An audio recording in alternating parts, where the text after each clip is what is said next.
Hello friends, आज मैं RBSE board का 1 अप्रैल को जो एग्ज़ाम हुआ है इकोनॉमिक्स का 12th क्लास का, उसको सॉल्यूशन करा रहा हूँ। तो पहला है समष्टि अर्थशास्त्र का अध्ययन क्षेत्र है, तो इसमें हमारा आंसर हो जाएगा द। इसके बाद आता है पूंजी को उसके उपयोग के बदले प्राप्त होता है, इसमें आ जाएगी ब्याज। भारत में सकल राष्ट्रीय उत्पाद का आकलन करता है, तो इसमें आया केंद्रीय सांख्यिकी संगठन।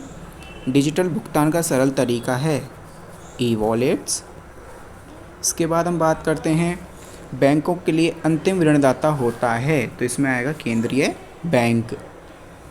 इसके बाद आता है प्रेरित उपभोग निर्भर करता है उपभोक्ता की आय पर। केंद्रीकृत योजनाबद्ध अर्थव्यवस्था में महत्वपूर्ण निर्णय कौन लेता है, तो इसमें आंसर आएगा सरकार। निम्नलिखित में निम्न स्तरीय वस्तु का एक उदाहरण है, इसमें आएगा मोटा अनाज। इसके बाद हम बात करते हैं उत्पादन फलन को व्यक्त करता है Q बराबर फंक्शन ऑफ एल के, जिसमें एल क्या है, लेबर है, और के क्या है, कैपिटल है। इसके बाद हम बात करते हैं कुल लागत और कुल परिवर्तनशील लागत के मध्य का अंतर होता है, इसमें आएगा द। कुल स्थिर लागत के बराबर। दीर्घकालीन औसत लागत वक्र को दीर्घकालीन सीमांत लागत वक्र सदैव काटता है, तो इसका आंसर होगा न्यूनतम बिंदु पर। और आप सभी इस बात को जानते हैं कि दीर्घकालीन औसत लागत वक्र को हम लिफाफा वक्र भी बोलते हैं। इसके बाद है कौन से बाजार में फर्में सामूहिक लाभों के लिए कार्टेल बना लेती हैं। कार्टेल के अंतर्गत क्या होती है, कार्टेल होता क्या है, कार्टेल में कीमत प्रतिस्पर्धा से बचने के लिए फर्में क्या करती है, अपना एक समूह बना लेती हैं। तो इसमें कार्टेल का कौन सा आंसर होगा, अल्पाधिकार बाजार। इसके बाद हम बात करते हैं, ये रिक्त स्थान आ जाते हैं कुछ। पहला है इसमें एडम स्मिथ की प्रसिद्ध पुस्तक वेल्थ ऑफ नेशंस कब प्रकाशित की गई थी, ये प्रकाशित की गई थी 1776 में प्रकाशित की गई थी। अगर हम एडम स्मिथ की जो पुस्तक है वेल्थ ऑफ नेशंस की अगर पूरा नाम बताएं, तो इसका क्या आता है, an inquiry into the nature causes of wealth of nations, जो 1776 में लिखी गई थी। इसके बाद आता है सेकंड, सकल निवेश से घटाने पर निवल निवेश प्राप्त होता है। तो आप इस बात को जानते हो कि सकल निवेश में से अगर हम मूल्यह्रास को घटा देंगे तो हमको क्या मिल जाएगा, निवल निवेश हमको मिल जाएगा। इसके बाद आता है प्रत्याशित समस्त मांग, कुल प्रत्याशित उपभोग व्यय और निवेश व्यय। क्या आएगा इसमें, निवेश व्यय। निवेश व्यय का क्या होता है, योग होता है। इसके बाद आता है आपका सड़कें तथा सरकारी प्रशासन, जिन्हें कौन सी वस्तु कहेंगे, सार्वजनिक वस्तुएं, यानी कि सरकार की ये सारे वस्तुएं हैं। इसके बाद है पांचवा क्वेश्चन, गैर योजनागत राजस्व व्यय का एक सबसे बड़ा घटक है, तो इसमें आएगा तुम्हारा ब्याज भुगतान। क्या आएगा इसका, ब्याज भुगतान, पांचवे का आंसर आएगा। ठीक है। इसके बाद आता है चाय व कॉफ़ी जैसी वस्तुओं का उदाहरण है। देखो वस्तुएं दो प्रकार की होती हैं, वैसे तो वस्तुएं काफ़ी प्रकार की होती हैं।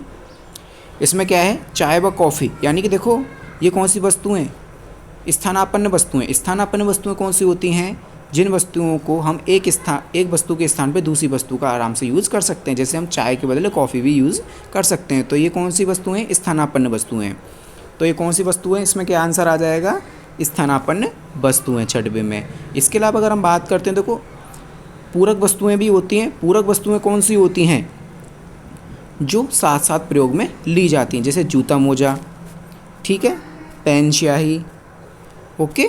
इसके बाद आता है हमारा निर्यात से आप क्या समझते हैं। निर्यात क्या होता है, कि हमारे देश के द्वारा विदेशों में वस्तुओं को बेचना, यानी कि हम बोल सकते हैं कि घरेलू देश के द्वारा विदेशों में वस्तुओं को बेचना ही क्या कहलाता है, निर्यात कहलाता है। स्टॉक को परिभाषित कीजिए। स्टॉक जो होता है इसका अध्ययन हम किस में करते हैं, एक निश्चित समय बिंदु पर करते हैं, पॉइंट ऑफ टाइम में हम इसका अध्ययन करते हैं। ठीक है। इसके बाद आता है तीसरा, बैंक दर से आप क्या समझते हैं, या फिर बैंक दर से क्या अभिप्राय है। तो देखो बैंक दर क्या होती है, केंद्रीय बैंक के द्वारा व्यापारिक बैंकों को जो पैसा उधार दिया जाता है, उस उधार पैसे पर केंद्रीय बैंक जो ब्याज लेती है वो बैंक दर कहलाती है। इसके बाद है हमारा निर्गत गुणांक का सूत्र लिखिए। तो देखो काफ़ी स्टूडेंट इसमें कंफ्यूज हुए होंगे कि निर्गत गुणांक कौन सा है, लेकिन आप ऐसा करना कि देखो इंग्लिश में भी चेक कर लिया करो। तो देखो यहाँ पे लिखा हुआ है इन्वेस्टमेंट मल्टीप्लायर। इसके हमारे 3 सूत्र होते हैं, delta Y upon delta I भी हम लिख सकते हैं इसमें, एक होता है 1/1 माइनस सी भी लिख सकते हैं या MPC भी बोल सकते हैं, और एक होता है हमारा 1/MPS। अगर किसी स्टूडेंट ने इन तीनों सूत्रों में से कोई भी सूत्र लिखा होगा तो वो एकदम उसका सही होगा। इसके बाद हम बात करते हैं कि उपभोग मांग सर्वाधिक किस पर निर्भर करती है। तो ये उपभोक्ता की आय पर निर्भर करती है। किस पर? उपभोक्ता की आय पर। ठीक है। इसके बाद हम बात करते हैं करों में परिवर्तन से आय के संतुलन पर प्रभाव को दर्शाइए। देखो, रेखा चित्र की अगर सहायता से हमने समष्टि अर्थशास्त्र में पढ़ा है कि एग्रीगेट सप्लाई कर्व मूल बिंदु से निकलता है और एग्रीगेट डिमांड जो कर्व होता है वो वाई एक्स से निकलता है। ठीक है, ये आय का संतुलन बिंदु होता है। यदि सरकार के द्वारा करों में क्या कर दी जाए, वृद्धि कर दी जाए, तो आप जानते हो कि करों में वृद्धि करने से क्या होगा कि एग्रीगेट डिमांड हमारी क्या हो जाएगी, कम हो जाएगी, और एग्रीगेट डिमांड में कमी होने से हमारा इनकम लेवल क्या हो जाएगा, कम हो जाएगा। ठीक है। और यदि सरकार के द्वारा करों में कमी कर दी जाए तो आप इस बात को जानते हो कि करों में कमी करने से एग्रीगेट डिमांड हमारा ऊपर की ओर शिफ्ट हो जाएगा, जिससे क्या होगा कि इनकम लेवल, आय का संतुलन पहले से बढ़ जाएगा। ठीक है। अब हम आगे बात करते हैं पूंजी खाते से आप क्या समझते हैं। देखो, हमने ये पूंजी खाते की बात करते हैं तो हमने भुगतान संतुलन पढ़ा है। ठीक है। भुगतान संतुलन के हमने 2 खाते पढ़े हैं, चालू खाता और पूंजी खाता। पूंजी खाते में हम किन किन का अध्ययन करते हैं, विदेशी निवेश व्यय, विदेशी संस्थागत निवेश और पोर्टफोलियो निवेश। हम इसमें किस किस पूंजी खाते में किन किन का अध्ययन करते हैं, विदेशी निवेश, विदेशी संस्थागत निवेश और पोर्टफोलियो निवेश का हम अध्ययन करते हैं। ठीक है। इसके बाद आता है आपका गणनावाचक उपयोगिता विश्लेषण। गणनावाचक उपयोगिता विश्लेषण, ये उपयोगिता को मापने की 2 विधियाँ आती हैं हमारी। एक तो आती है हमारी क्रमवाचक विधि और दूसरी आती है हमारी गणनावाचक।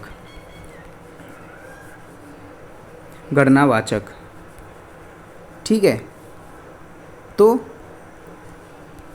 गणनावाचक विधि के अंतर्गत हम किसी भी वस्तु से मिलने वाली उपयोगिता को किसमें, नंबर्स में काउंट कर सकते हैं। जैसे मुद्रा के रूप में हम क्या कर सकते हैं, उपयोगिता का मापन कर सकते हैं गणनावाचक उपयोगिता विश्लेषण के अंतर्गत। जबकि क्रमवाचक उपयोगिता विश्लेषण के अंतर्गत हम वस्तु से मिलने वाली जो उपयोगिता होती है उसमें हम वस्तुओं को रैंक दे सकते हैं। ठीक है। अब इसके बाद आता है अणधिमान मानचित्र से आप क्या समझते हैं। अणधिमान मानचित्र, जब हम एक ही रेखा चित्र के अंतर्गत एक से अधिक आईसी कर्व प्रेजेंट कर दें तो वो हमारा क्या कहलाता है, अणधिमान मानचित्र कहलाता है। ठीक है। और जैसे ही अगर हम एक ऊंचे उदासीनता वक्र या अणधिमान वक्र पर जाएंगे तो इससे उपभोक्ता की संतुष्टि में क्या होगी, वृद्धि होगी। इसके बाद हम बात करते हैं 10वां क्वेश्चन, अल्पकाल को संक्षेप में समझाइए। अल्पकाल क्या होता है? अल्पकाल वह समय होता है जिसमें कुछ साधन स्थिर रहते हैं जबकि कुछ साधन परिवर्तनशील रहते हैं। या हम कह सकते हैं कि अल्पकाल समय की वह अवधि होती है जिसमें मांग के अनुसार पूर्ति नहीं की जा सकती। ठीक है। इसके बाद आता है हमारा 11वां क्वेश्चन, औसत स्थिर लागत की आकृति कैसी होती है। आप सब इस बात को जानते हो, औसत स्थिर लागत वक्र की आकृति आयताकार अति प्रबलय होती है, AFC की आकृति जो होती है। और ABC की कैसी होती है, ये ABC की औसत ABC की आकृति U आकृति की होती है और AC की आकृति इस तरीके से वो हमारा बनता है। ठीक है। तो इसमें क्या आएगा, औसत स्थिर लागत की आकृति कैसी होती है, आयताकार अति प्रबलय। कुल परिवर्तनशील लागत को रेखा चित्र से समझाइए। देखो, आप जानते हो कुल लागत जो होती है कुल स्थिर लागत और कुल परिवर्तनशील लागत का योग होती है। ठीक है।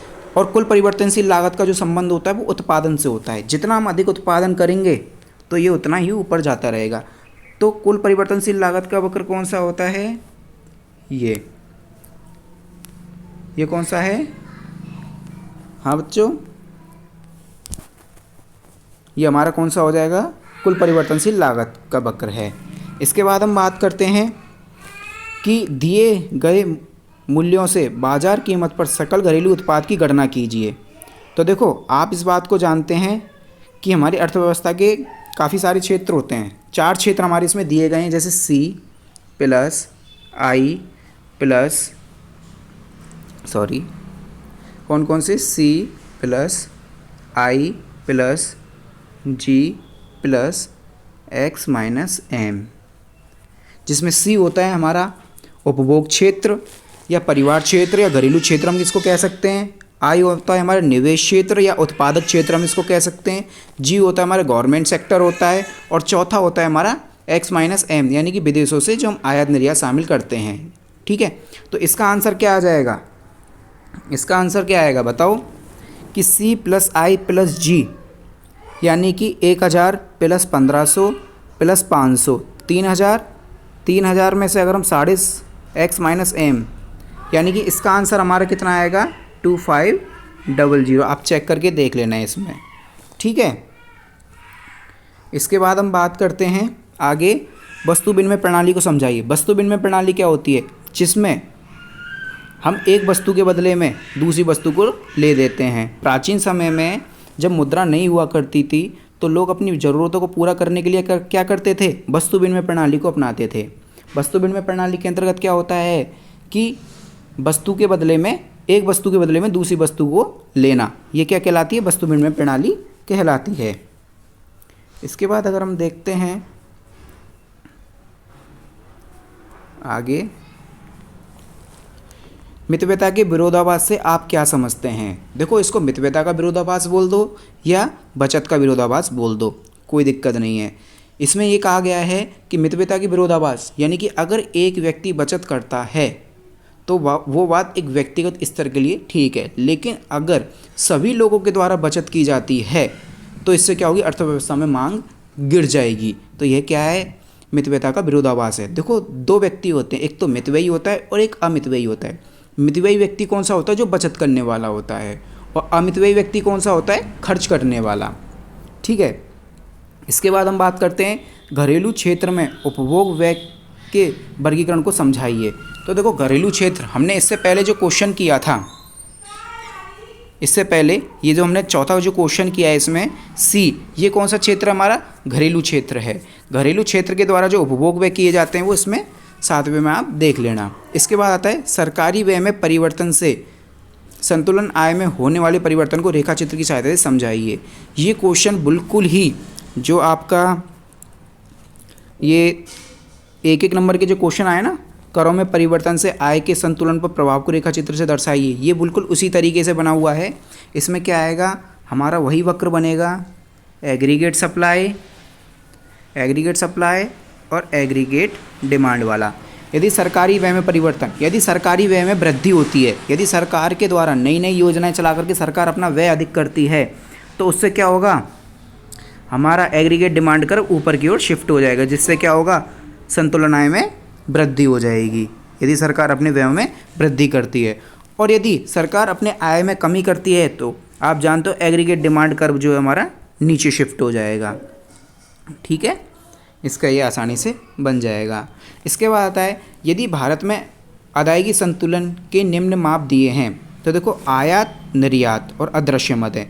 तो व्यापार संतुलन एवं चालू खाते का शेष की गणना कीजिए। देखो, व्यापार संतुलन में हम केवल वस्तुओं के आयात निर्यात को शामिल करते हैं।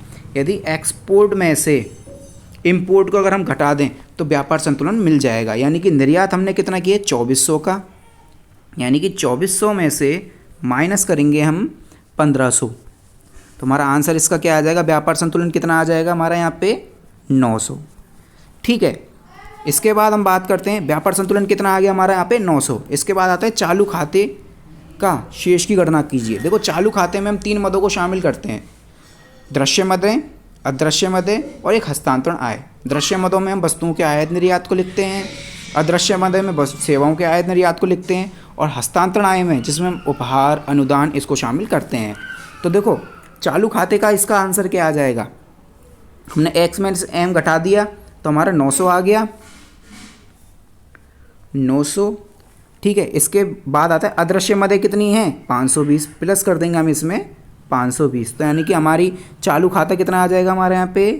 1420 इसका आंसर आ जाएगा। ठीक है ना। अब हम आगे चलते हैं। व्यष्टि अर्थशास्त्र एवं समष्टि अर्थशास्त्र में कोई दो अंतर बताइए। सबने इसको बता दिया होगा। व्यष्टि अर्थशास्त्र जो है जिसके अंतर्गत हम एक इकाई का अध्ययन करते हैं, जबकि समष्टि अर्थशास्त्र के अंतर्गत हम इकाइयों के समूहों का अध्ययन करते हैं। या फिर हम कह सकते हैं कि व्यष्टि अर्थशास्त्र जो है इसमें हम एक किसी वस्तु की एक कीमत का अध्ययन करते हैं, जबकि समष्टि अर्थशास्त्र में हम कीमत स्तरों का अध्ययन करते हैं। ठीक है, 10वें क्वेश्चन का। इसके बाद आता है बाजार अर्थव्यवस्था की कोई दो विशेषता बताइए।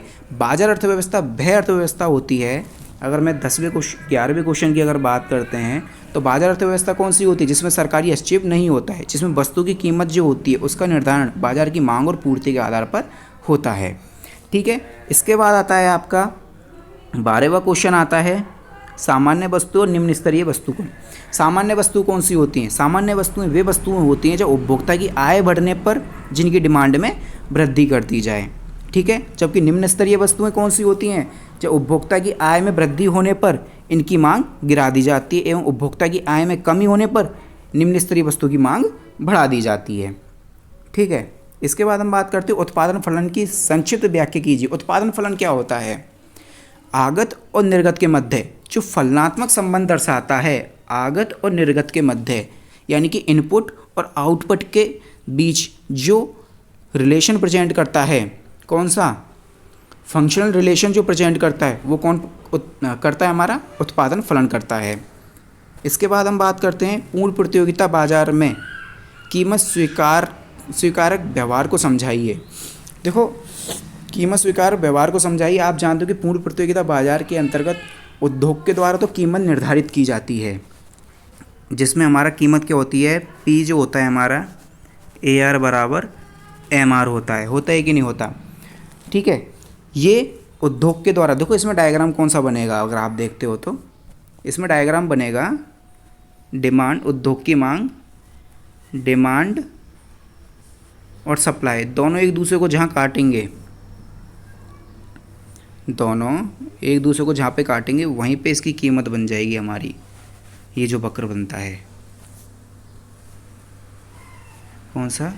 PAR बराबर MR, इसमें ये वाला वक्र बन जाएगा। ठीक है, इसके बाद हम बात करते हैं 15वें क्वेश्चन के आते हैं।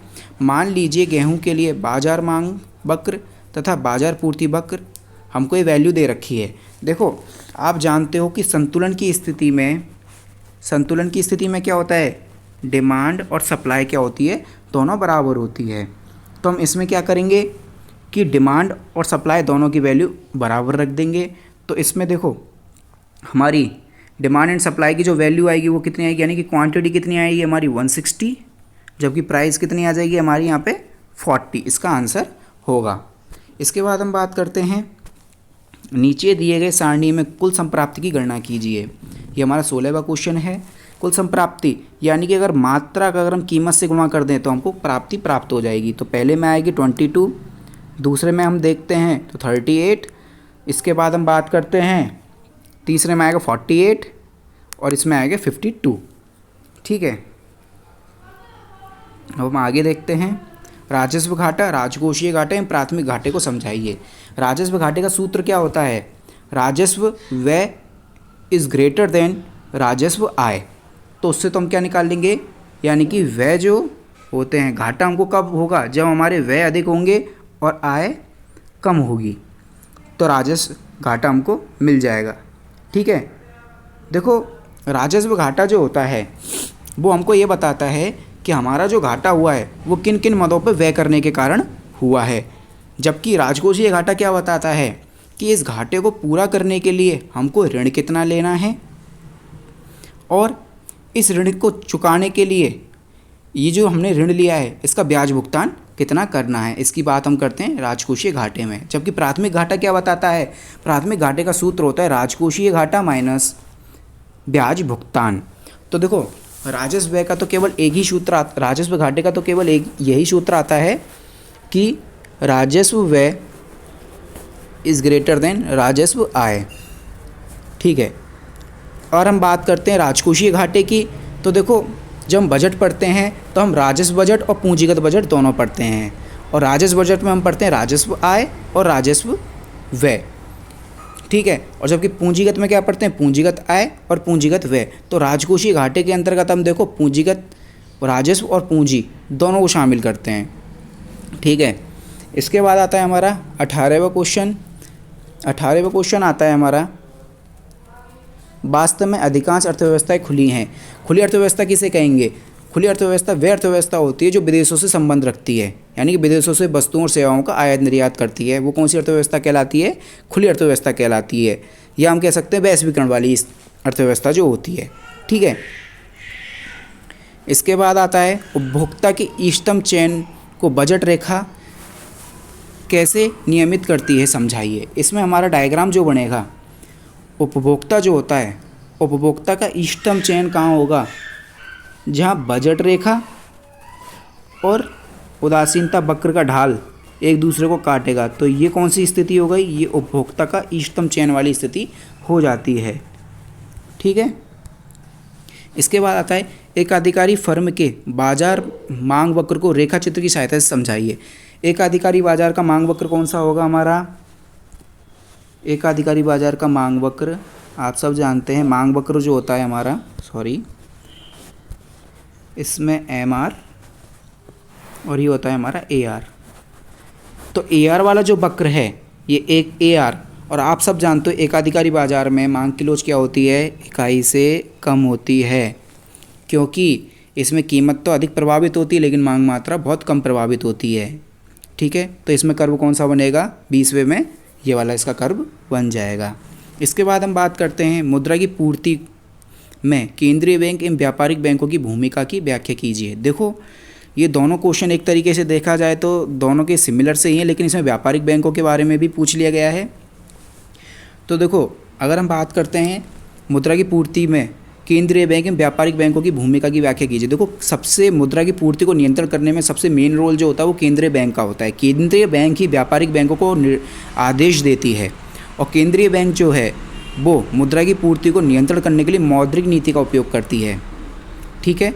जिसमें मौद्रिक नीति में भी हम दो चीज़ों की बात करते हैं, मात्रात्मक उपकरण और गुणात्मक उपकरण। जिसमें मात्रात्मक में कौन कौन सी बात आती है हमारी?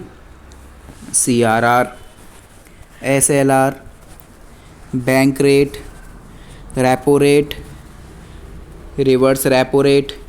अगर मुद्रा की पूर्ति पर नियंत्रण करना है तो CRR में भी वृद्धि की जाएगी, SLR में भी वृद्धि की जाएगी, बैंक रेट में भी वृद्धि की जाएगी, रेपो रेट में भी वृद्धि की जाएगी और रिवर्स रेपो रेट में भी वृद्धि की जाएगी मुद्रा की पूर्ति को नियंत्रण करने के लिए, ठीक है। इसके बाद हम बात करते हैं आगे का, चित्र की सहायता से मांग के नियम की व्याख्या कीजिए। मांग का नियम क्या कहता है कि अन्य बातों के समान रहने पर वस्तु की कीमत और मांग मात्रा में विपरीत संबंध पाया जाता है। यदि कीमत में वृद्धि होगी तो मांग में क्या हो जाएगी? कमी होगी, और यदि कीमत में कमी होगी तो मांग मात्रा में वृद्धि हो जाएगी, ठीक है। और इसके बाद इसका एक कर्व बना देना, डिमांड कर्व का स्लोप, ठीक है।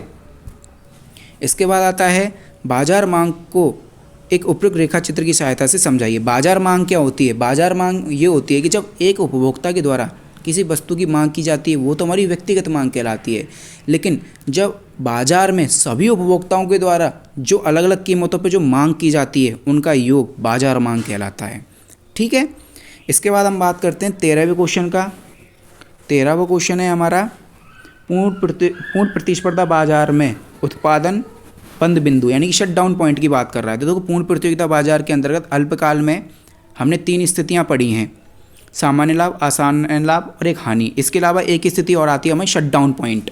उत्पादन बंद बिंदु कब होगा? जब कीमत जो है वो औसत परिवर्तनशील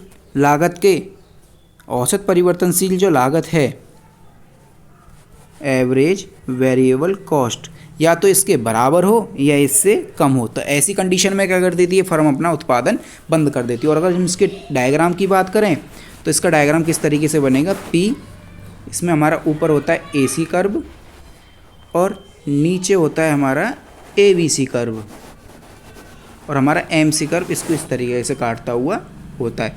तो ये वाला जो कर्व, ये वाला जो पॉइंट है हमारा, ये हमारा शट डाउन पॉइंट है। अगर कीमत इससे भी नीचे जाती है, P वाली कीमत से भी नीचे जाती है, तो फर्म अपना उत्पादन बंद कर देगी, ठीक है। इसके बाद हम बात करते हैं निम्न स्थितियों में बाजार संतुलन में परिवर्तन को रेखाचित्र की सहायता से समझाइए। देखो मांग में शिफ्ट, देखो आप सब जानते हैं मांग वक्र कैसा होता है, नेगेटिव स्लोप होता है, ऊपर लेफ्ट से नीचे राइट की ओर होता है, ठीक है। अगर मांग वक्र शिफ्ट होता है, देखो हमने मांग के नियम में क्या पढ़ा है, अन्य बातें समान रहने पर वस्तु की कीमत और मांग मात्रा में विपरीत संबंध होता है। अन्य बातें समान रहने में क्या है, उपभोक्ता की रुचि, आय, संबंधित वस्तुओं की कीमतें, ठीक है ना। भविष्य में कोई भी वस्तु की कीमत में कोई परिवर्तन नहीं होना चाहिए, ये क्या है, अन्य बातें समान रहने पर। यदि अन्य बातें समान रहने पर यदि किसी भी प्रकार का कोई परिवर्तन होता है, जैसे फॉर एग्जांपल मान लो कि उपभोक्ता की आय में वृद्धि हो जाती है, तो उपभोक्ता क्या करेगा, उपभोक्ता की आय में वृद्धि होगी तो उपभोक्ता इसी कीमत पे ही वस्तु की ज़्यादा मांग कर लेगा, तो हमारा डिमांड कर्व आगे की ओर शिफ्ट हो जाएगा, ठीक है, जिससे वो ज़्यादा मांग करेगा। ओके बच्चों, इसका सॉल्यूशन बस इतना ही। और वैसे भी पेपर बहुत ही ईजी आया था, कोई ऐसा टफ पेपर नहीं था।